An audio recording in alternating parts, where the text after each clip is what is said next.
Vous venez de lancer le défi Château de neige. Pouvez-vous nous expliquer en gros c'est quoi? En gros, le défi, c'est un défi à l'échelle provinciale. Donc, on invite toutes les familles, les groupes d'amis à construire un château de neige pour participer au défi.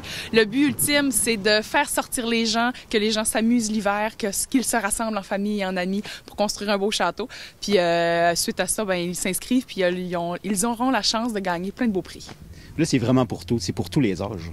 Oui, on invite vraiment toutes les familles, les amis, les adultes. Les gens peuvent se rassembler soit en famille. On a aussi une catégorie milieu de garde, donc tout ce qui est milieu de garde familial ou CPE. On invite les groupes à se rassembler, à construire un beau château. Puis on a aussi une troisième catégorie qui sont les écoles, donc une classe. On invite les classes à sortir dehors puis s'amuser. Puis là, les gens, ils ont jusqu'à quand pour s'inscrire? Puis comment ils peuvent s'inscrire?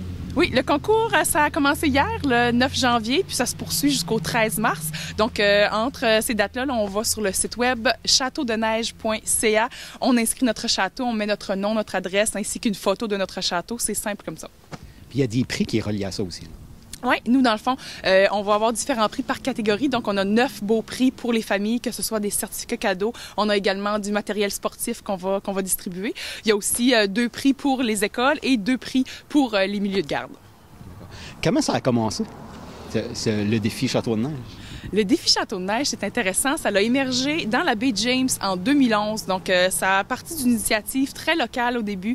Puis, au fil des ans, ça a pris de l'ampleur jusqu'à aujourd'hui, depuis 2019, dans le fond, que le réseau des URLS, donc tous les URLS de partout au Québec, ont repris le flambeau puis font la promotion de ce beau défi-là. Y a-t-il beaucoup de participants à toutes les années, jusqu'à là? Alors, le chiffre que j'ai, c'est environ 8000 châteaux qui ont été faits dans les 3 dernières années, là, depuis que les URLS ont repris le flambeau de ce concours-là. Environ 8000, on peut dire plus de 8000. Là, c'est la sécurité avant tout. C'est sûr qu'il y a comme des petites choses à respecter. Oui, bien, c'est certain qu'on invite les gens à être prudents. Dans le fond, tout ce qui est château avec des toits, on essaie d'éviter.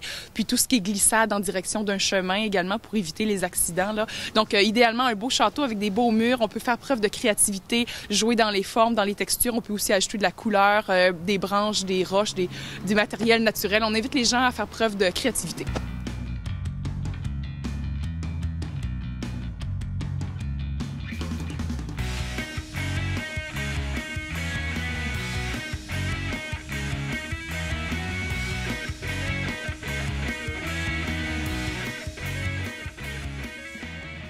Donc, on invite tous les Gaspésiens et les Gaspésiennes ainsi que les Madelinots à sortir dehors entre amis, entre familles, à jouer, à bouger cet hiver.